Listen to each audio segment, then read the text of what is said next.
লিল্লাহে তাকবীর বলে বন্ধ হয়ে যাবেন নি কোনো? ও সূরা ইখলাসের মধ্যে আল্লাহ কুল বাদ দেয় নাই, আপনি এখানে তাকবীর থেকে রিসালাত বাদ দিয়ে দিচ্ছেন। আপনারা বুঝতে পেরেছেন?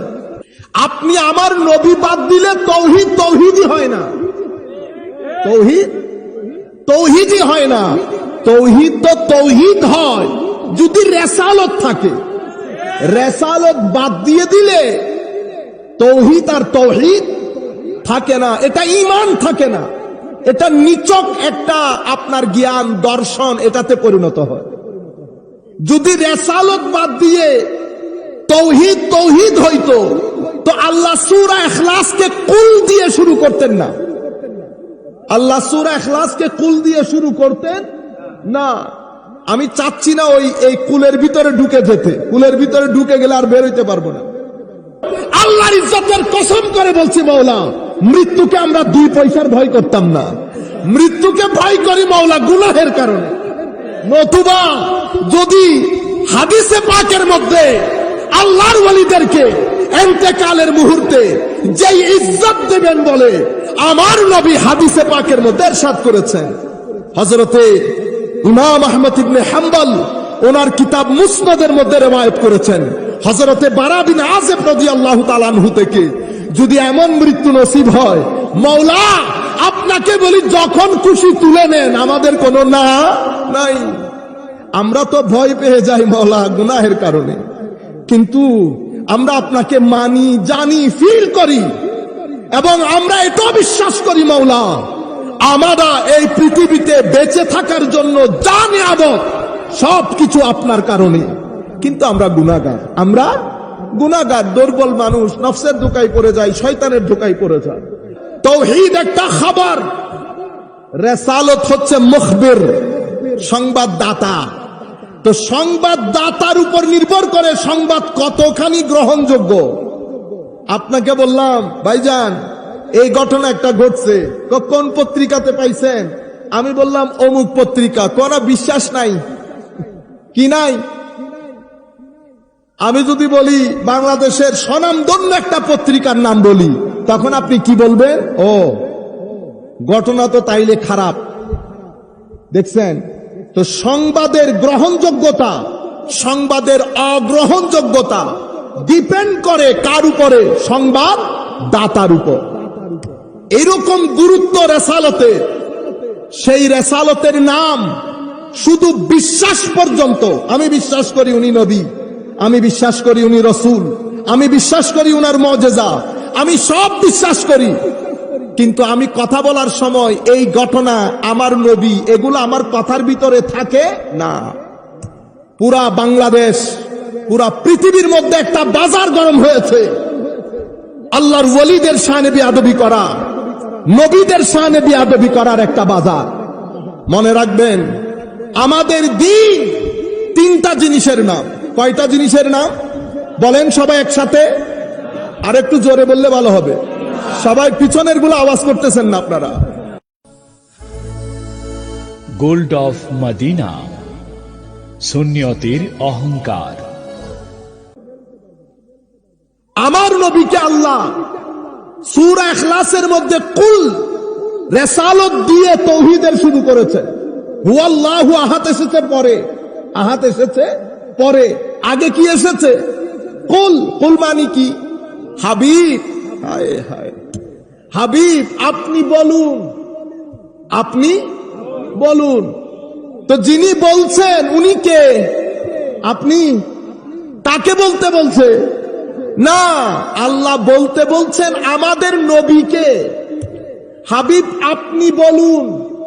কি বলবেন? হুয়া। কি বলেছে? হুয়া আল্লাহু আহাদ, তিনি আল্লাহ এক। মাওলা এটা আপনি শুরু সরাসরি বলে দিলে অসুবিধা ছিল। আল্লাহ এটা কুল দিয়ে বললেন কেন? কুল দিয়ে বলেছি হুয়ার কারণে। কিসের কারণে? হুয়া। হুয়া মানি তিনি, হুয়া মানি কে? তিনি বা সে। এখন আমি যদি আপনার সাথে কথা বলি, আপনি আমার সাথে কথা বলেন, সে বলবেন না আপনি বলবেন, বা তুমি বলবেন? তুমি বলে যিনি উপস্থিত, তিনি বলা হয় যিনি উপস্থিত নন। যিনি এখানে নাই তাকে আমরা বলি তিনি বা সে। আপনারা আছেন, সেই কারণে আপনারা তুমি বা আপনি।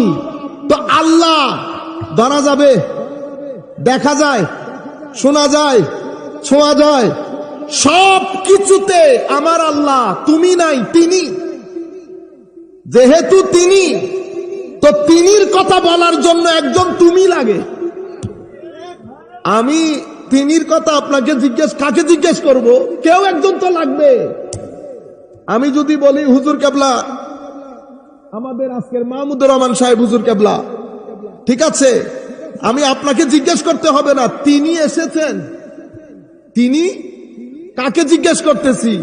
তুমি কে? কাকে জিজ্ঞেস করতেছি? তাইলে তিনি জিজ্ঞেস করার জন্য কি লাগে? তুমি লাগে, একজন তো লাগবে, নাইলে আমি তার কথা কাকে জিজ্ঞেস করব? তো এখন আল্লাহ আপনার কথা জিজ্ঞেস কাকে করব?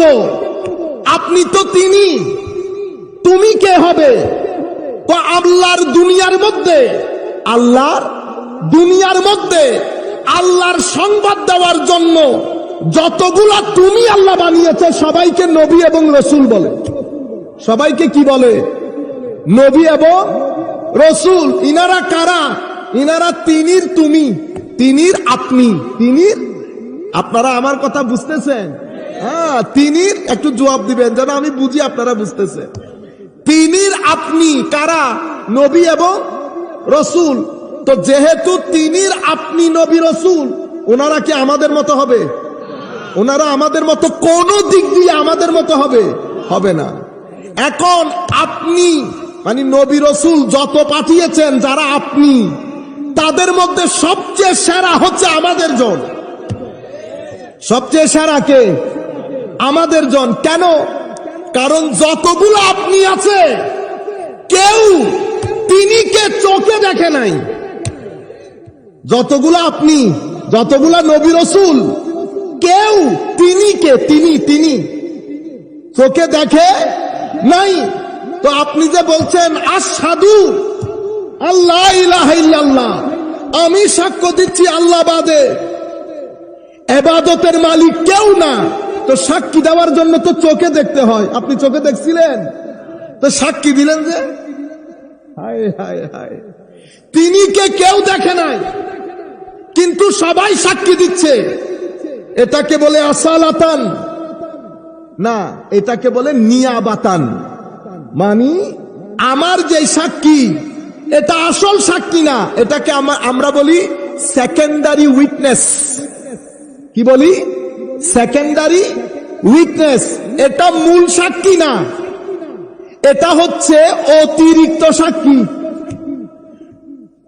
মাওলা এতগুলা নবী রসুল সবাই আপনি, তাইলে এখানে মূল সাক্ষী কে?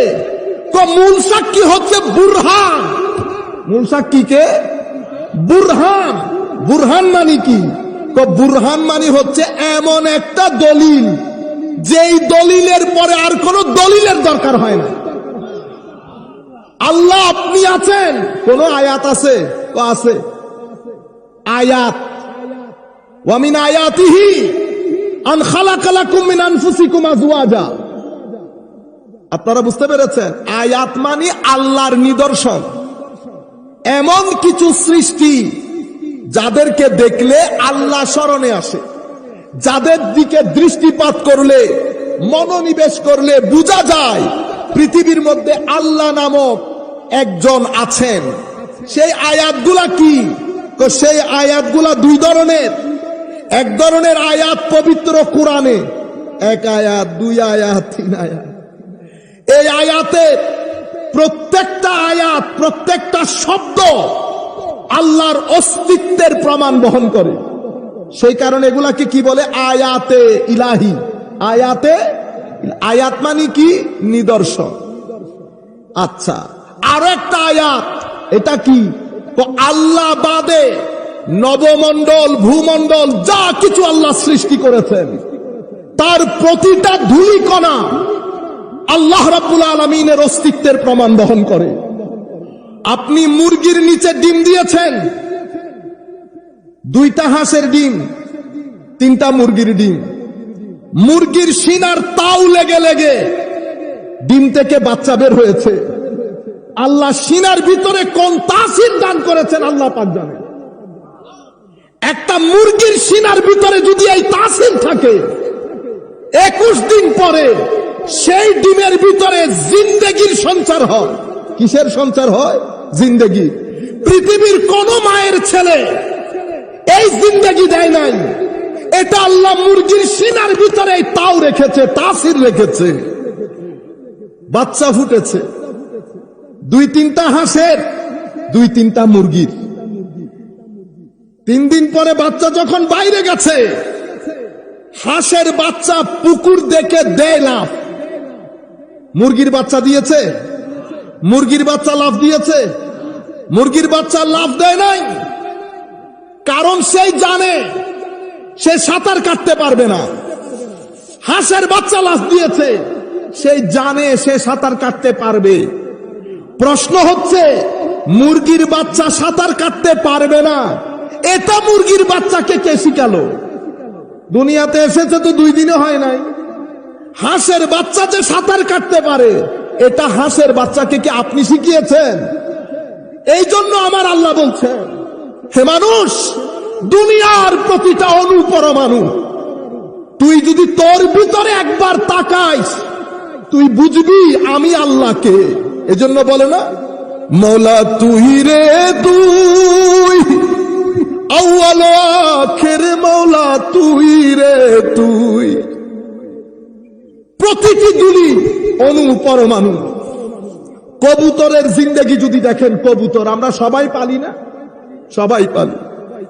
কবুতরের বাচ্চার মধ্যে কিছুক্ষণ নারী এবং কিছুক্ষণ নর তাও দেয়। টাইম অ্যাডজাস্টমেন্ট দেখেন, টাইম অ্যাডজাস্টমেন্ট।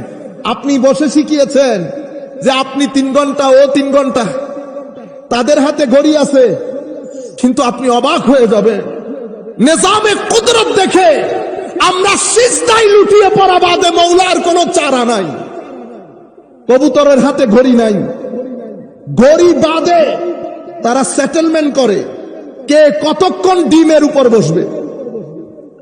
অতঃপর নর নির্দিষ্ট টাইমে খোপের ভিতরে চলে আসে না, ঘড়ির টাইম। তাদেরকে এটা কে জানান দেয় যে ডিমের ভিতরে তোমার নারী যে বসেছে তার টাইম খতম, তুমি যাওয়ার পালা এখন। আমি চিন্তা করে, বিশ্বাস করেন, রাতকে রাত আমি কোন রকম নিজেকে বুঝাইতে পারতাম না। আল্লাহর দরবারে আল্লাহু আকবার বলা বাদে, মৌলা আপনি এরকম সুনিপুণ ভাবে একটা কবুতরকে যে টাইম অ্যাওয়ারনেস, সময়ের যে সচেতনতা দিয়েছেন, সেটা তো আমাদেরকে আপনি দান করেন নাই। আমরা তো ঘড়ি দেখে কত কিছু করে জামাত হারাই ফেলি। জোহরের জামাত 5 মিনিট লেট, 5 মিনিট আগে, কিন্তু এই কবুতরের দল দেখে 1 সেকেন্ড ইদার উদার হয় না, অ্যাডজাস্ট টাইমে বাসার মধ্যে চলে আসে। তারা পালা বদল করে কে কখন দিবে না দিবে। বাচ্চা দুনিয়াতে আসলো, বাচ্চাকে যে প্রথম 3 দিন লিকুইড খাওয়াইতে হয়, শক্ত খাবার, গম, ভুট্টা, এগুলা দিলে তার পেটে আটকে যাবে, সে মারা যাবে। তাকে প্রথম 2 দিন লিকুইড খাওয়াইতে হবে। এই কথা কবুতরকে কে শিখাইবে? হায় হায় হায়, বলেন আল্লাহ। সবাই একসাথে বলেন আল্লাহ, আল্লাহ, আল্লাহু আকবার, আল্লাহু আকবার, আল্লাহু আকবার। আমরা সাক্ষ্য দিচ্ছি, মাওলা লাখ গুনাহগার হতে পারি আমরা, কোনো সন্দেহ নাই। মাওলার নফসের ধোঁকায় পড়ি, শয়তানের ধোঁকায় পড়ি, অশ্লীলতায় পড়ে যায়, কোনো সন্দেহ নাই। আমরা গুনাহ করি, এটা যেমন হক। আমরা আপনাকে মহব্বত করি মাওলা, এটাও তেমন হক। আমরা আপনাকে মানি, এটাও তেমন হক। আমরা আপনার নৈকট্য চাই, এটাও তেমন হক। মাওলা যদি গুনাহ না থাকতো, আল্লাহর ইজ্জতের কসম করে বলছি মাওলা, মৃত্যুকে আমরা 2 পয়সার ভয় করতাম না। মৃত্যুকে ভয় করি মাওলা গুনাহের কারণে। নতুবা যদি হাদিসে পাকের মধ্যে আল্লাহর ওয়ালিদেরকে ইন্তেকালের মুহূর্তে যে ইজ্জত দেবেন বলে আমার নবী হাদিসে পাকের মধ্যে ইরশাদ করেছেন, হযরতে ইমাম আহমদ ইবনে হাম্বল ওনার কিতাব মুসনাদের মধ্যে রওয়ায়াত করেছেন হযরতে বারা বিন আযিব রাদিয়াল্লাহু তাআলা আনহু থেকে, যদি এমন মৃত্যু নসিব হয়, মাওলা আপনাকে বলি যখন খুশি তুলে নেন, আমাদের কোনো না নাই। আমরা তো ভয় পেয়ে যাই মাওলা গুনাহের কারণে, কিন্তু আমরা আপনাকে মানি, জানি, ফিল করি, এবং আমরা এটাও বিশ্বাস করি মাওলা আমরা এই পৃথিবীতে বেঁচে থাকার জন্য যা নিয়ামত সবকিছু আপনার কারণে, কিন্তু আমরা গুনাহগার, দুর্বল মানুষ, নফসের ধোঁকায় পড়ে যায়, শয়তানের ধোঁকায় পড়ে যায়। আমি আপনাদেরকে বুঝাতে চাচ্ছি, দুইটা এক্সাম্পল আমি আপনাদেরকে দিলাম। কাশ যদি আমি আপনাদেরকে আরো 2-4-5টা সময় থাকতো, উটের এক্সাম্পল যদি দিতে পারতাম, আপনাদের সিনা ধরে যেত। আল্লাহ রাব্বুল আলামিন এই সৃষ্টিগুলাকে বাঁচানোর জন্য কি পরিমাণ এলহামি জ্ঞান আল্লাহ এই হাইওয়ানাতের মধ্যে, জীবজন্তুর মধ্যে আল্লাহ দান করেছেন। আপনারা বুঝতে পেরেছেন? আমি যে কথা আপনাদেরকে বলতে চাচ্ছি, এগুলা আয়াতে ইলাহি, এগুলাকে বলে আয়াতে মনজুর, যেটা আপনাদের নজরে আসে।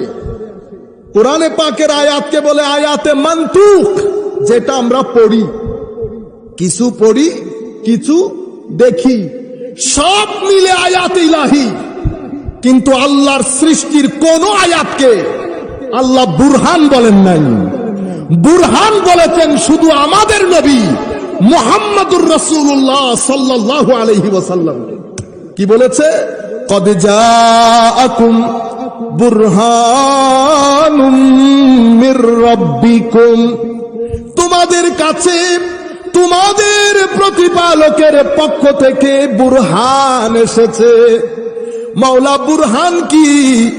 তাফসীরের কিতাবের মধ্যে বুরহান শব্দের তাফসীর করতে গিয়ে মুফাসসিরিনে কেরাম বলেছেন, বুরহান মানে আউকাদুল আদিল্লা, এমন দলিল, ইংরেজিতে আমরা বলি আনকন্ট্রোভার্টিবল আর্গুমেন্ট, এমন যুক্তি, আমরা বলি অকাঠ্য দলিল, এমন দলিল যেটাকে খণ্ডন করা যায় না, যেটার মাধ্যমে আপনাকে মানতেই হবে উনি নবী। বুঝতে পেরেছেন আপনারা? কেমন? ও হুজুর ওই গাছ, এটা যদি আপনার ডাকে আপনার কাছে আসে তাইলে তো আপনি নবী। আমার নবী বলতেছেন এটার কারণে তুমি আমাকে নবী হিসেবে মেনে নিবা? তো জি। তো তাকে গিয়ে বলো আমি ডাকতেছি, তাকে গিয়ে বলো আমি ডাকছি।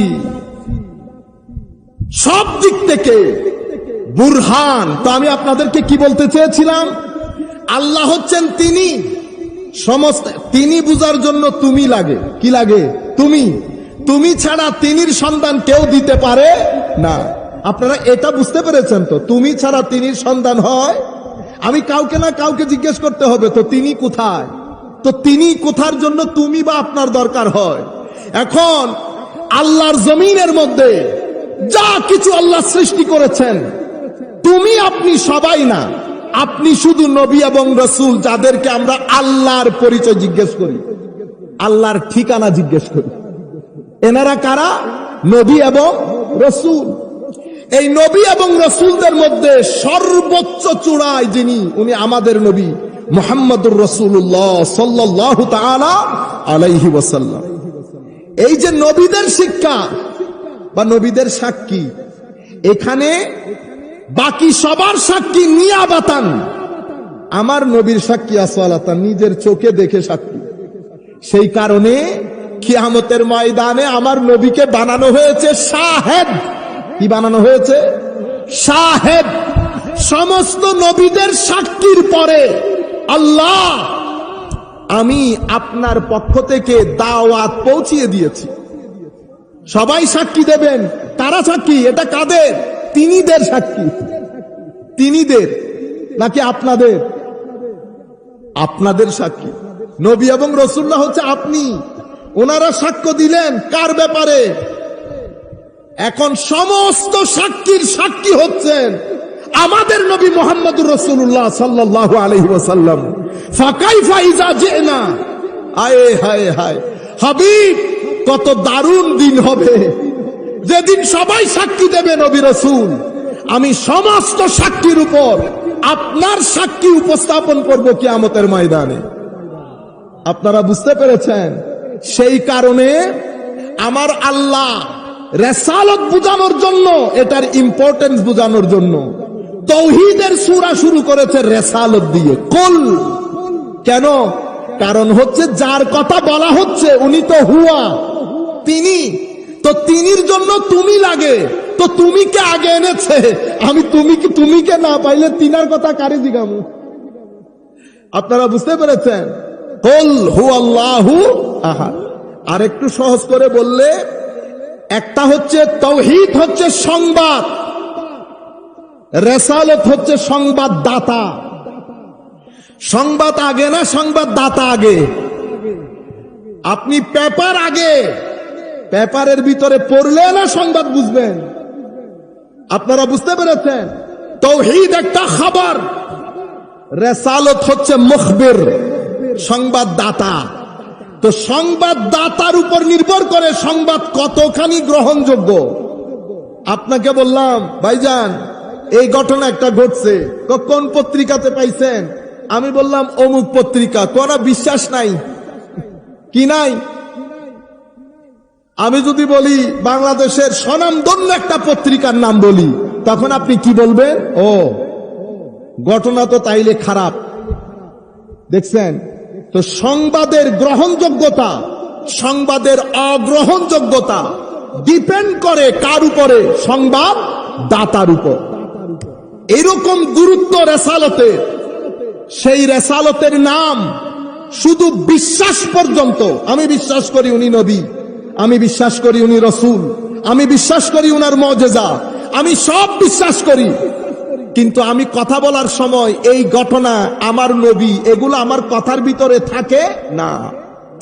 পুরা বাংলাদেশ, পুরা পৃথিবীর মধ্যে একটা বাজার গরম হয়েছে আল্লাহর ওয়ালিদের শানে বেয়াদবি করা, নবীদের শানে বেয়াদবি করার একটা বাজার। মনে রাখবেন, আমাদের দিন তিনটা জিনিসের নাম। কয়টা জিনিসের নাম বলেন সবাই একসাথে? আর একটু জোরে বললে ভালো হবে। সবাই পিছনের গুলো আওয়াজ করতেছেন না আপনারা, একটু জেগে উঠেন। নারায়ে তাকবীর। এরপরে কি? হ্যাঁ, মাশাআল্লাহ, আপনাদের তো তরবিয়ত ঠিক আছে। এই জন্য দরবারের সাথে ঠিক থাকলে কি ঠিক থাকে? জমিন ঠিক থাকে। লিল্লাহে তাকবীর বলে বন্ধ হয়ে যাবেন নি কোনো? ও সূরা ইখলাসের মধ্যে আল্লাহ কুল বাদ দেয় নাই, আপনি এখানে তাকবীর থেকে রিসালাত বাদ দিয়ে দিচ্ছেন। আপনারা বুঝতে পেরেছেন? সম্মানিত উপস্থিতি, আমাদের দিন তিনটা জিনিসের উপর স্থাপিত, দাঁড়িয়ে আছে। কি কি? একটা হচ্ছে আমাদের ঈমান, আকীদা। এটা কোথায় থাকে? কলবের ভিতরে। কোথায় থাকে? কলবের ভিতরে। ঈমানের জায়গা ব্রেইনে না। ব্রেইন দিয়ে যদি আপনি আল্লাহকে বুঝতে পারেন, আপনাকে মুমিন বলা হবে। ঢাকা বিশ্ববিদ্যালয় এক প্রফেসর দীর্ঘদিন গবেষণা করেছেন। গবেষণার পরে উনি বুঝতে পেরেছেন পৃথিবীতে একজন স্রষ্টা আছেন, উনি এক। তাকে আপনি মুসলমান মুমিন বলবেন? করিমগঞ্জের গ্রামের একটা খেটে খাওয়া মানুষ, উনি যদি বলেন আমি সাক্ষ্য দিচ্ছি আমার নবীর মাধ্যমে আল্লাহ এক, আমার নবী আল্লাহর প্রেরিত নবী এবং রাসূল, মুমিন না? মুসলমান তো। প্রথম জনকে মুসলমান বলতে পারতেছেন না কেন? ওনারটা ব্রেইনে। ঈমানের জায়গা ব্রেইন না, ঈমানের জায়গা কলব। ঈমানের জায়গা কলব। আপনারা বুঝতে পেরেছেন? ঈমান না দেখে মানার নাম। কোনো কিছুই জানি না, আমার নবী বলেছেন হক, আমার নবী বলেছেন হক। তাইলে ঈমান, দ্বীন, তিনটা জিনিসের উপর দাঁড়িয়ে আছে। একটা আমাদের আকীদা, ঈমান, বিশ্বাস, এটার স্থান আমাদের কলব। আরেকটা আমল। আরেকটা কি? আমল। নামাজ, রোজা, হজ, যাকাত, এগুলার সাথে সম্পর্ক আমার শরীরের। আমি আপনাদেরকে বিনয়ের সাথে অনুরোধ করব, কেউ নাড়াচাড়া করবেন না। আমরা আমাদের মূল বক্তব্যে ঢুকলে ভালো লাগবে। আমাকে একটু ফাউন্ডেশনটা তৈরি করতে দেন। আমরা চলে যাওয়ার পর যেন কথা যেগুলো বলেছি কিছু জিনিস যেন আপনাদের মাথায় থাকে। আপনারা বুঝতে পেরেছেন? সম্মানিত উপস্থিতি, আমল আমল করতে দেখা যায়, নামাজ পড়তে দেখা যায়, হজ করতে দেখা যায়, যাকাত দিচ্ছেন সেটাও দেখা যায়, রোজা রাখছেন বলে বলতেছেন সেটাও বোঝা যায়, চেহারার মধ্যে একটা ভাব থাকে আপনি রোজা রেখেছেন। সম্মানিত উপস্থিতি, এগুলা বলে আমল। আমাদের দ্বীনের তৃতীয় বড় স্তম্ভ, এটাকে বলে আধ্যাত্মবাদ। কি বলে? আধ্যাত্মবাদ। যেই কারণে আমরা বলি বুজুর্গের দরবারে যাই, নীতি নৈতিকতা, কলবের পরিষ্কার হওয়া। কিসের পরিষ্কার হওয়া? কলবের।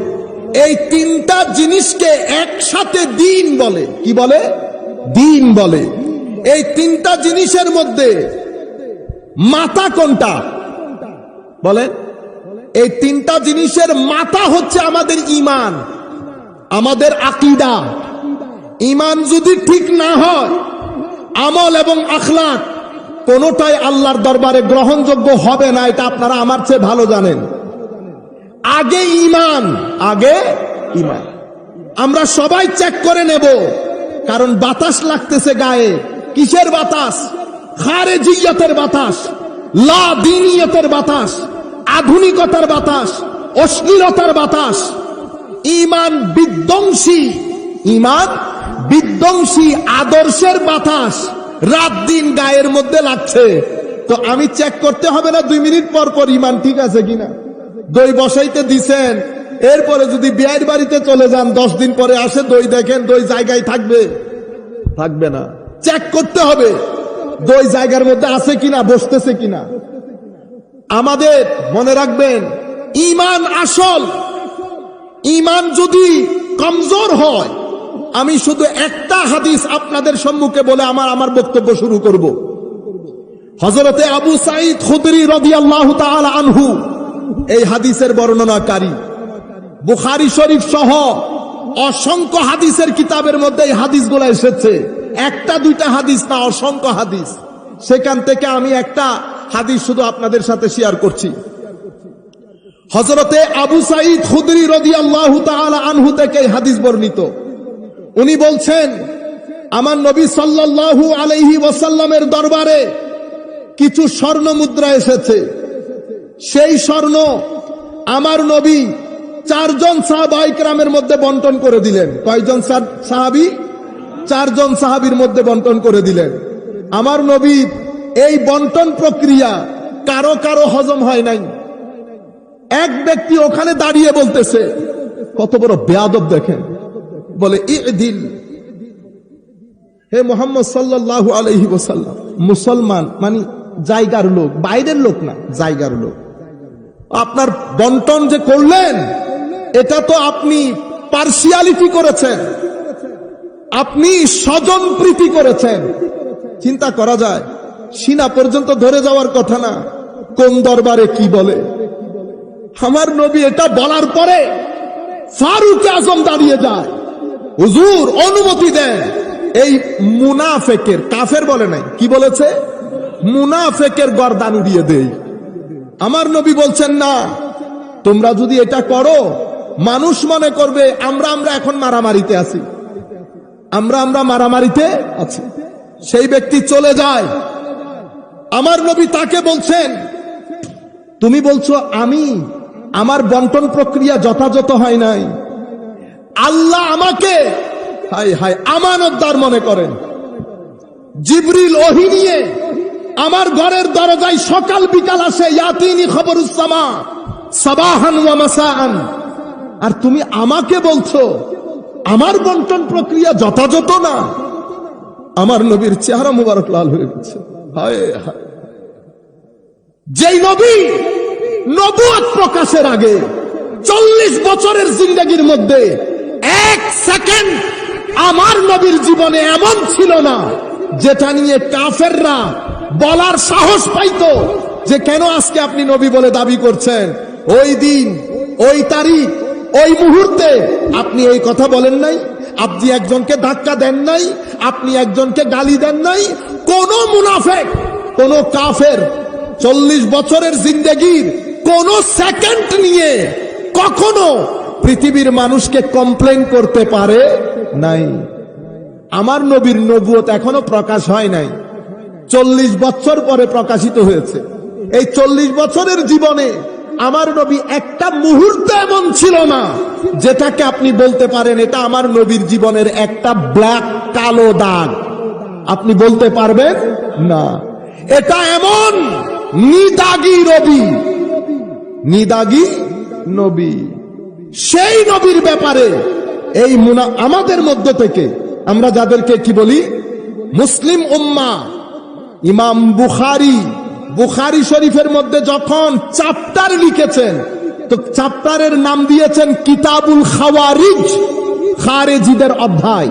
কি নাম দিয়েছে? খারেজিদের অধ্যায়। কোথায়? বুখারী শরীফের মধ্যে। আপনি আমাকে বলেন এই ব্যক্তি যখন উঠে চলে যায়, বর্ণনাকারী বলছে তার চোখ ভিতরের দিকে ঢুকা ছিল, তার দাড়ি অনেক লম্বা ছিল, তার চুল মুন্ডানো ছিল, দেখছেন? তার পায়জামা একেবারে হাঁটুর একটু নিচে। আপনারা পুরো দৃশ্যটা মাথায় আনেন। বর্ণনাকারী তাকে দেখতে কেমন এটা বলার কথা ছিল না। স্বাভাবিকভাবে বর্ণনাকারী কোন জায়গায় এই ধরনের বর্ণনা দেয় নাই। শুধু এই হাদিসের ক্ষেত্রে বিয়াদবে রাসূলকে চিনার জন্য, গুস্তাখে রাসূলকে চিনার জন্য, নবীর শানে যারা কটাক্ষ করে তাদেরকে বুঝার জন্য এই হাদিসের মধ্যে যেই ব্যক্তি প্রথম আমার নবীর শানে বিয়াদবি করে, আদবের শানে বিয়াদবি করে, আজকে আমরা তাকে কি বলি? শয়তান বলি। কি বলি? আউযু বিল্লাহি মিনাশ শাইতানির রাজীম। শয়তান না? কি কারণে? হযরত আদম আলাইহিস সালামের শানে বিয়াদবি করার কারণে। আপনি বলবেন, আমার অনেক ভাই, আমি বুঝতেছি মাথায় আসতেছে, হুজুর দেখছেন কোরআন হাদিসের বাইরে কথা বলতেছে, বিরুদ্ধে কথা বলতেছে। উনি তো আল্লাহর আদেশ অমান্য করেছেন বিদায় শয়তান। কি করেছেন? বিদায় অমান্য করেছেন বিদায় শয়তান। তো আল্লাহর আদেশ অমান্য কারণে যদি শয়তান হয়, বাংলাদেশে তো একটা মানুষ থাকার কথা না, থাকার কথা। হেন কোন আদেশ নিষেধ আছে যা আমরা মেনে চলি? আপনাদের কথা বাদ দিলাম, আমি আমার কথা বলি। আমি তো আমাকে চিনি, আপনারা না মনে করতেছেন বড় কিছু, কিন্তু আমি তো আমাকে চিনি। যদি আল্লাহর আদেশ অমান্য করার হরদম করি, হিংসা করি, মানুষ ঠকাই, জুলুম করি, হেন কোনো কাজ নাই। ব্যবসার মধ্যে দিলে ওজনে কম দেই, হোটেল চালাইলে জিনিসপত্র নিম্নমানের কিনি, ঠিক না? হায় হায়, তো আমরা সবাই শয়তান হয়ে গেছি? না না আমার ভাই, আল্লাহর আদেশ অমান্য করার কারণে শয়তান হয় না, পাপী হয়। নবীর শানে বিয়াদবি করলে শয়তান হয়, নবীর শানে বিয়াদবি করলে শয়তান হয়। ওয়ালির শানে বিয়াদবি করলে আল্লাহর যুদ্ধের মধ্যে আসতে হয়, আল্লাহর সাথে যুদ্ধে লিপ্ত হইতে হয় যদি নবীর ওলির শানে বিয়াদবি করে। তো এই ব্যক্তি চলে যায়। আমার নবী সাল্লাল্লাহু আলাইহি ওয়াসাল্লাম বলছেন, হে আমার সাহাবায়ে কেরাম, এটা আপনারা মনোযোগ দিয়ে শুনবেন, মুখস্থ করবেন, প্রচারে অংশ নেবেন। আবারও বলছি, এগুলা শিখবেন, জানবেন, যারা জানে না তাদেরকে জানাবেন, তাহলে আমাদের মাহফিলে আসার সার্থকতা হবে। সম্মানিত উপস্থিতি, এই ব্যক্তি চলে যাওয়ার পরে আমার নবী বলছেন, এই ব্যক্তির বংশ পরম্পরায় কিয়ামত পর্যন্ত কিছু লোক থাকবে সমাজের মধ্যে, আমার নবীর জমানা থেকে কিয়ামত পর্যন্ত। আখেরি গুরু, তাদের আখেরি দল দাজ্জালের সাথে গিয়ে মিশবে। আমার নবী কি বলছে দেখেন, আমি অনেক হাদিসের নির্যাস আপনাদেরকে বলছি। তারা দেখতে যুবক হবে, ব্রেইন ওয়াশ হবে, কথাবার্তাগুলো সুন্দর হবে, অন্তর হিংস্র বাঘের মতো হবে, দায়ী হবে, নামাজ তোমাদের চেয়ে বেশি পড়বে, রোজা তোমাদের চেয়ে বেশি রাখবে, ইয়াকরাউনাল কুরআন, কোরআন এমন ভাবে পড়বে ঠোঁট ভিজা থাকবে, মনে হবে কোরআন শুধু তাদের, অথচ আমার নবী বলছে কোরআন তাদের বিরুদ্ধে সাক্ষী দেবে। ইয়ামরুকুনা মিনাদ-দ্বীন, এতগুলা ইবাদত রিয়াজত নিয়ে দিন থেকে দূরে চলে যাবে, যেভাবে তীর ধনুক থেকে দূরে চলে যায়। আপনারা বুঝতে পেরেছেন এখন? তো তার মানে কি আপনারা কালকে থেকে নামাজ দোয়া ছেড়ে দিবেন?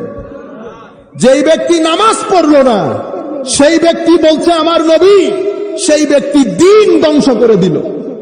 কেন? কারণ সালাতকে, নামাজকে ইমাদুদ্দিন বলেছেন আমার নবী, দিন, দিনের স্তম্ভ বলেছেন। যেই ব্যক্তি নামাজ বাদ দেয়, সেই ব্যক্তি আমার আল্লাহর রহমতের চাদর থেকে বের হয়ে যায়। আপনারা বুঝতে পেরেছেন? এটা আমি শুধু আপনাদেরকে এই হাদিসগুলো বলছি। নামাজ মা বাবাদেরকে বলছি, অবশ্যই সন্তানদেরকে নামাজের তালিম দেবেন, কিন্তু চেক করে নেবেন আমার নবীর এশক আছে কিনা। আমার নবীর এশকের তালিম দিবেন, আউলিয়ায়ে কেরামের নিসবতের তালিম দেবেন, আলে বাইত রাসূলের মহব্বতের তালিম দেবেন। এখানে মুসলমানদের দুনিয়ার মধ্যে নামাজ দুই ধরনের, একটা ইয়াজিদি তাবুর নামাজ আর একটা হুসাইনি তাবুর নামাজ, একটা সাহাবায়ে কেরামের নামাজ আর একটা খারেজি নামাজ। দুই জায়গার মধ্যে নামাজ আছে, দুই জায়গার মধ্যে নামাজ আছে, কিন্তু একজনের নামাজ সাথে সাথে আমার নবীর ইজ্জত তাজিমও আছে, আরেকজনের নামাজ আছে আমার নবীর তাজিম নাই। সাহাবায়ে কেরাম কেমনে তাজিম করত? কিছু জিজ্ঞেস করলে কি বলতো? আল্লাহু ওয়া রাসূলুহু আ'লামু, আল্লাহ এবং রাসূল ভালো জানেন। বিআবি আনতা ওয়া উম্মি ইয়া রাসূলুল্লাহ, হুজুর আমাদের মা বাবা আপনার কদমে কুরবান। ডাক দিলে সাহাবায়ে কেরামকে যখন আহ্বান করতেন আমার নবী, সাহাবায়ে কেরাম জবাব দিতেন লাব্বাইকা ওয়া সাদাইকা ইয়া রাসূলুল্লাহ। হুজুর আমরা আপনার দরবারে উপস্থিত আছি, বলুন হুজুর কি খেদমত করতে পারি। আমার নবী সাহাবীকে ডাক দিলেন, হায় হায়, সাহাবী নামাজের ভিতর জবাব দেয় নাই। কতক্ষণ পরে নামাজ তাড়াতাড়ি শেষ করে নবীর দরবারে আসলেন। আমার নবী জিজ্ঞেস করলেন, কোথায় ছিলা? আমি না তোমাকে দেখেছি, কই জবাব তো দিলা না। ইয়া রাসূলুল্লাহ, আমি কিভাবে জবাব দেব? আমি তো নামাজের মধ্যে ছিলাম। আমার নবী বললেন, নামাজের মধ্যে থাকলেও আমার জবাব দিতে হয়। কোরআনে পড়ো নাই? আমার আল্লাহ বলেছেন, ইয়া আইয়ুহাল্লাযীনা আমানুস্তাজিবু লিল্লাহি ওয়া লির-রাসূল ইযা দাআকুম। হে মুমিন, ও ঈমানদার, তোমাদেরকে যদি আল্লাহ এবং রাসূল আহ্বান করে, ডাকে, তোমরা তাদের ডাকে সাড়া দিবে, এই কথা বলে নাই। ডাকতেছে আল্লাহ এবং রাসূল, কিন্তু আওয়াজ শুনতেছি রাসূলের। ডাকতেছে কে? রাসূল। কিন্তু আমার আল্লাহ বলছেন, রাসূল ডাকলেও ডাক শুধু রাসূলের না, রাসূল ডাকা মানে আল্লাহ ডাকা। হে আমার মুমিনগণ, যদি আল্লাহ রাসূল ডাক দেয়, তোমরা তাদের ডাকে সাড়া দাও, এটা বলে নাই। তোমরা তার ডাকে সাড়া দাও। ডাকে দুইজন, সাড়া দেব একজনের আওয়াজে। আপনারা বুঝতে পেরেছেন বিষয়টা? ডাকতেছে দুইজন, সাড়া দিচ্ছে একজনকে। মাওলা, এই সাড়া কার? এই সাড়া নবীর। বলা আপনাকে কোনা, তুমি তো আমাকে সাড়া দিতে পারবে না। আমি যদি তোমার সাথে কথা বলি, তুমি নবী হয়ে যাবে। আমি নবী বাদে কারো সাথে কথা বলি না। আপনারা বুঝতে পেরেছেন? আমি নামাজের মধ্যে আল্লাহ রাসূল ডাক দিয়েছেন। কোরআন বলছে, নামাজ ছেড়ে রাসূলের কাছে চলে যাও। নামাজ ছেড়ে আপনি চিন্তা করলেন, শানে রিসালাতকে আল্লাহ কোথায় তুললেন, আর আপনি এখানে লিল্লাহি তাকবীর থেকে কেটেই দিলেন। আমার নবী হযরতে আলী রাদিয়াল্লাহু তাআলা আনহুর কোলে শোয়া। আসরের ওয়াক্ত যেতে যেতে সূর্য ডুবে যায়। আমার নবীর চোখ খুলেছে, আলী কি তৌহিদবাদী ছিলেন না, নাকি আমরা হযরতে আলী রাদিয়াল্লাহু তাআলা আনহুর চেয়ে তৌহিদ বেশি বুঝে ফেললাম? এই কাজ যদি আজকে আমরা করতাম, আপনারা বলতেন সুন্নিরা বেশি বেশি করে। এখন আপনি হযরত আলীকে কি বলবেন? হযরত আলীর কোলে আমার নবী শুয়ে আছেন, আসরের নামাজের সময় শেষ, সূর্য ডুবে যায়, আমার নবীর চোখ খুলেছে সূর্য অস্ত যাওয়ার পরে। আলী আসরের নামাজ, ও হুজুর আপনি আরাম করছিলেন, মানি হুজুর আপনি আরাম করছেন বিদায় আপনাকে ডাকি নাই। আপনি পুরা হাদিস যার যার সামর্থ্য অনুযায়ী বোঝার চেষ্টা করেন, সব কথা মজলিসের মধ্যে বলা যায় না, যার যার সামর্থ্য অনুযায়ী বুঝেন। নামাজ ফরজ ছিল, হযরত আলী রাদিয়াল্লাহু আনহু প্রয়োজন ছিল আমার নবীকে ডেকে দেওয়া, কিন্তু ডাকে নাই। কেন? হযরত আলী জানেন যিনি আমার কুলে শুয়ে আছেন উনি কে, উনার মাকাম ও মর্তবা কি। কারণ আমার নবী যেই এলমের শহর, সেই শহরের দরজা আমার নবী বলেছেন হযরতে আলী রাদিয়াল্লাহু তাআলা আনহু। যিনি বড় উনিও জানেন নবী কত বড়। আপনি এনা ফিতা টেপ দিয়ে মাপতে চাচ্ছেন, আপনি ফিতা টেপ দিয়ে মাপতে চাচ্ছেন কত বড় কত ছোট। হায় হায়, হযরত আলী যখন বললেন ইয়া রাসূলুল্লাহ আপনি আরাম করছিলেন, আমার নবী আল্লাহর দরবারে ফরিয়াদ করলেন, আল্লাহ আমার আলী ফি তাআতিকা ওয়া তাআতে রাসূলিকা সাল্লাল্লাহু আলাইহি ওয়াসাল্লাম, মাওলা হযরতে আলী আপনার এবং আপনার রাসূলের আনুগত্যে, অনুকরণ, অনুসরণে তোমার রাসূলকে ডাকে নাই। আমার আল্নবী আরজি দিয়েছিলেন অস্তমিত সূর্য পৃথিবীর ইতিহাসে প্রথমবারের মতো আবার ফেরত চলে আসে। জুড়ে বলেন সুবহানাল্লাহ। এটা আমার নবীর শান। এই নবীকে আপনি বলছেন আমার মতো, এই নবীকে আপনি বলছেন যুবকদেরকে শিখাচ্ছেন আমার মতো, যার সম্মানে পৃথিবীর ইতিহাসে এই প্রথম অস্তমিত সূর্যকে আল্লাহ দ্বিতীয়বার ফেরত দেয় আসরের নামাজ পড়ার জন্য। শুধু তাই নয়, আমার নবী ৩-৪ দিন পরে ইন্তেকাল করবেন। সাহাবায়ে কেরাম হযরতে আবু বকর সিদ্দিক রাদিয়াল্লাহু তাআলা আনহুর সাথে নামাজ আদায় করতেন। একদিন আমার নবীর একটু ভালো লাগে, শরীর ভালো লাগার পরে আমার নবী বিছানা থেকে উঠে দেখতে গেলেন সাহাবায়ে কেরাম নামাজ কিভাবে পড়ছে। নিজের গড়া সাহাবী, দেখতে হবে না কেমন, নিজের মনকে শান্তি করার জন্য। দেখি আমি যাওয়ার পরে আমার সাহাবায়ে কেরাম কি করবে, আমি তো তৈরি করে দিয়েছি। আমার নবী নিজের হুজরার পর্দা একটু করে সরিয়ে দেখছিলেন সাহাবায়ে কেরামের নামাজ পড়ার দৃশ্য। আমার নবী পর্দা সরানোর পরে সাহাবায়ে কেরাম বুঝতে পারলেন আমার নবী হয়তো রুমের মধ্যে এসেছেন, কারণ আমার নবীর চেহারা মুবারকের মধ্যে খাস একটা নূর ছিল। আমার নবী কোথাও এলে ওই নূরের কারণে, খুশবের কারণে পরিবেশের মধ্যে বোঝা যাইতো নবী তশরিফ এনেছে। আমার ভাইরা, সাহাবায়ে কেরাম যখন বুঝলেন, হাদিসে পাক পড়লে দিল বের হয়ে আসতে চায়।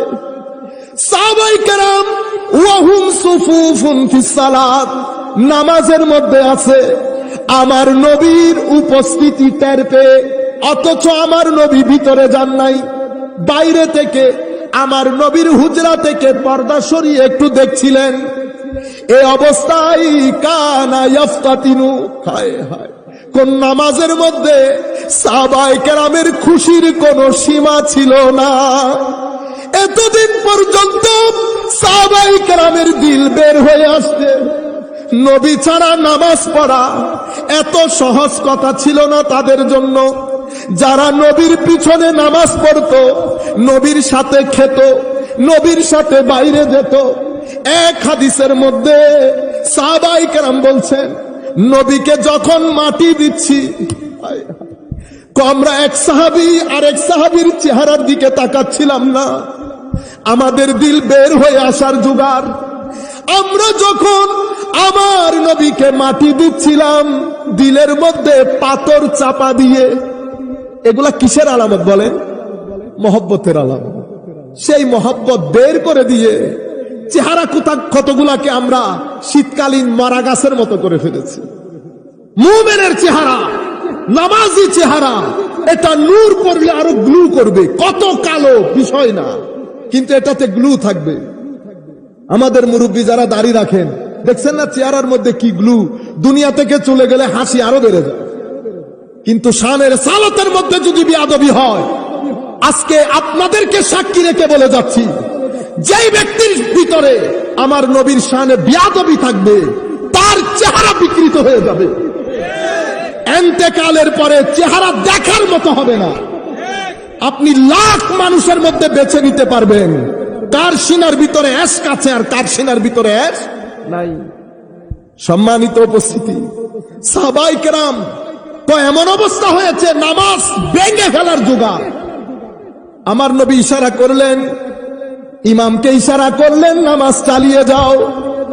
নামাজের মধ্যে এত ঘটনা ঘটেছে, নামাজ ভাঙে নাই, নামাজ ভাঙে নাই।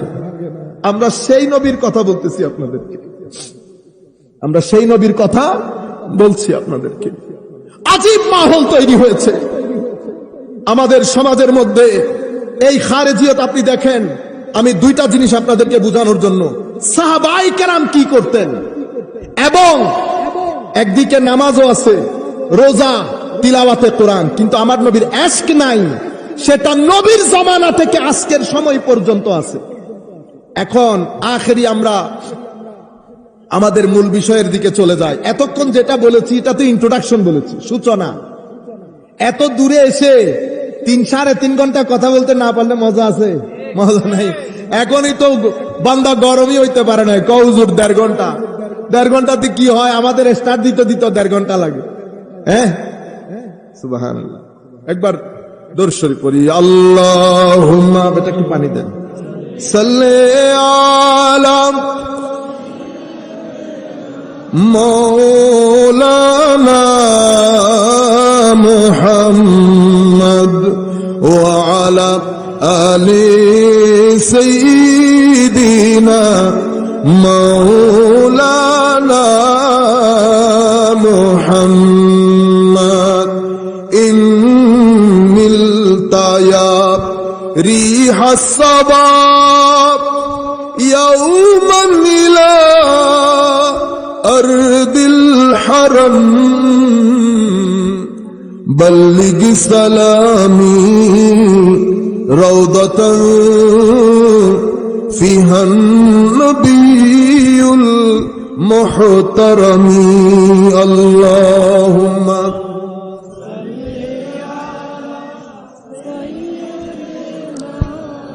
মাওলানা মুহাম্মদ ওয়া আলা সাইয়্যিদিনা মাওলানা মুহাম্মদ। মনে রাখবেন, এটা আমাদের ঈমান, এটা আমাদের আমল, এটা আমাদের আধ্যাত্মবাদ, রুহানিয়ত, নৈতিকতা, আখলাক। মনে রাখবেন, আমাদের এই সব কিছুর মূলে ঈমান। ঈমান যদি ঠিক না থাকে বাকিগুলা ঠিক থাকবে না। ঈমানের ক্ষেত্রে মার্কাজ, ঈমানের মার্কাজ, সেন্টার। সেন্টার কি? ঈমানের সেন্টার, মার্কাজ, মেহওয়ার আমাদের নবী মুহাম্মদুর রাসূলুল্লাহ সাল্লাল্লাহু আলাইহি ওয়াসাল্লাম। আমাদের এই ঈমান যদি ঠিক না থাকে, তাওহীদও ঠিক থাকবে না। আখিরাত আল্লাহর দরবারে, এই যে আপনি আখিরাতের উপর বিশ্বাস, কোন বিশ্বাস আর আল্লাহর দরবারে গ্রহণযোগ্য হবে না। কি ঠিক না থাকলে? আকীদায়ে রেসালত যদি ঠিক না থাকে, আল্লাহর কোন আকীদা গ্রহণযোগ্য আল্লাহর দরবারে হবে না। তাইলে কি বললাম, আমলের ক্ষেত্রে একটা হচ্ছে আমলের ক্ষেত্রে সেন্টার, আর একটা হচ্ছে ঈমানের ক্ষেত্রে সেন্টার। আমলের সেন্টার কোনটা? তো আল্লাহ আমাদেরকে বানিয়েছেন ইবাদতের জন্য। কিসের জন্য? আসলে বানিয়েছে রেজা ইলাহির জন্য, আল্লাহর মারিফত, আল্লাহকে সন্তুষ্ট করার জন্য। আল্লাহর সন্তুষ্টি আপনি কখনো পাবেন না যদি ইবাদত না থাকে। আপনি যেই জায়গায় উল্টাও যদি লটকে যান, আর যদি আমার পকেটে যদি ইবাদত না থাকে, তাইলে আল্লাহর রেজামন্দির অন্য কোনো ওয়ে নাই। আর ইবাদত গ্রহণ হবে যদি আপনার ভিতরের জগৎ শুদ্ধ থাকে। এটাকে আমরা বলি তাসকিয়াতুন নফস অথবা তাসফিয়াতুল বাতিন। কি বললাম? আমার নফস, ভিতর, এটা যদি কি না হয়, পরিষ্কার না হয়। কেন পরিষ্কার? এটাকে পরিষ্কার না করলে আমার কোন ইবাদত আল্লাহর দরবারে গ্রহণযোগ্য হবে না। কি থেকে পরিষ্কার করব? এটার ভিতরে হিংসা আছে, অহংকার আছে। হায় হায় আল্লাহ, বড় আলেম, হাদিসের কোনো শেষ নাই, ফিকহের কোনো শেষ নাই, কলমের বাড়িতে 3 জন বেউস। কিন্তু আপনার ভিতরে যদি অহংকার, আমার ভিতরে যদি অহংকার থাকে, তো সুইয়ের ছিদ্র দিয়ে হাতি ঢুকে যাবে, অহংকারী ব্যক্তি জান্নাতে ঢুকতে পারবে না। অহংকারী ব্যক্তি জান্নাতে ঢুকতে পারবে না। আপনি বাহ্যিকভাবে অনেক কিছু, কিন্তু প্রতারণা আছে। কি আছে? প্রতারণা। আপনারা, আমরা মনে করি প্রতারণা মানে আমরা যা দেখি, প্রত্যেক কাজের মধ্যে প্রতারণা আছে। আমি আপনাকে পড়াই, পড়ানোর জন্য 3 দিন 2 ঘন্টা করে পড়াই, আপনার পরিবার আমাকে 10,000 টাকা দেয়। আমি যদি ওই 1 ঘন্টা পড়ানোর সময় এমনি এমনি মোবাইল গুতাই, এটাকে কি বলবেন? প্রতারণা হয়ে গেছে। আমার ছেলেদেরকে বলতেছি, বিশেষ করে আমার বয়সী, আমার চেয়ে কম বয়সী, বেটা আপনারা মনে করেন না হুজুর এটা তো ছোটখাটো। না না, প্রতারণা কাকে বলে? আপনি এক ব্যক্তিকে তার অধিকার, হক থেকে বঞ্চিত করা প্রতারণা। প্রতারণার মাধ্যমে জুলুম হয়, প্রতারণার মাধ্যমে জুলুম হয়। সুতরাং আমরা সবাই দেখব আমাদের জীবনে প্রতারণা আছে কিনা। ব্যবসার মধ্যে আমি কম জিনিস জেনে বুঝে দিচ্ছি, প্রতারণা। আমি অপেক্ষাকৃত খারাপ জিনিস দিচ্ছি, প্রতারণা। আমি হোটেলের মধ্যে খারাপ তেলে ভাজা পরোটা খাওয়াচ্ছি, প্রতারণা। বলতে যান আপনি, আমাদের জীবন প্রতারণাময়।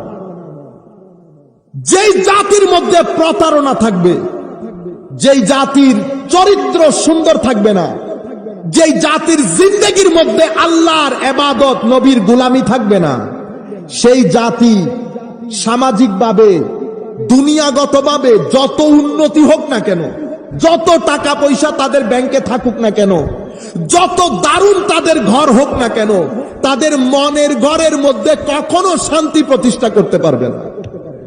মনের ঘরের শান্তি শুধু আল্লাহ থেকে আসে, আমার নবীর আনুগত্যের মাধ্যমে আসে, ইশকের মাধ্যমে আসে।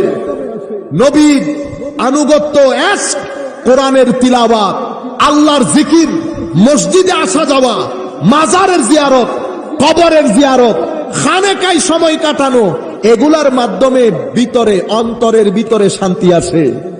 আপনি কোনো টাকা পয়সা দিয়ে অন্তরের শান্তি কিনতে পারবেন না। পৃথিবীর মধ্যে এত আধুনিকতা, পৃথিবী এত এগিয়ে যাচ্ছে, নতুন নতুন মডেলের গাড়ি, মোবাইল, ঘর, রাস্তা, কিন্তু আপনি জানেন, হয়তো আপনারা জানেনই না, হয়তো আমাদের মুরব্বীরা কখনো শুনেও নাই, বাংলাদেশ পৃথিবীর জমিন থেকে শান্তি প্রায় যাওয়ার পথে। শান্তি প্রায় গ্রাম থেকে শহর, শহর থেকে দেশান্তর, যেখানে যাবেন যান, পৃথিবীর মধ্যে শান্তির অভাব পড়েছে। কেন?